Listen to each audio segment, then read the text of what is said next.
Hello everyone, and welcome. Today, we are diving into the fascinating chapter of nationalism in India. Ever wondered how a diverse country like India united against colonial rule? This chapter is your answer.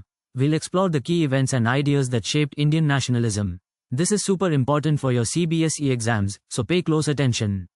Let's get started. Now, what exactly is nationalism in India?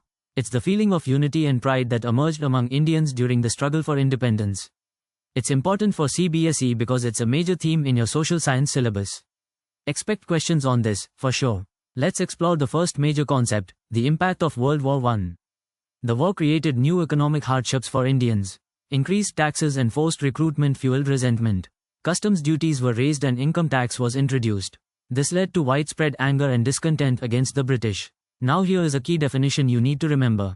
Forced recruitment. This was a process where the British government forced Indian villagers to join the army. It created huge anger and resentment in rural areas. Next, let's talk about the Rowlatt Act. This act allowed the British to arrest and detain anyone without trial. It was a major blow to civil liberties and freedom of expression.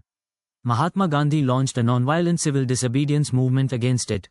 Here's the formula you should remember. Satyagraha, Satya equals truth, Agra equals grasp. Satyagraha means grasping the truth. Use this to remember Gandhi's philosophy of non-violent resistance. Now, let's move on to the Jallianwala Bagh massacre.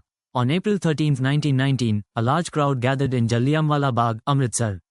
General Dyer ordered his troops to open fire on the unarmed crowd, killing hundreds. This event intensified the nationalist movement and shook the faith in British rule.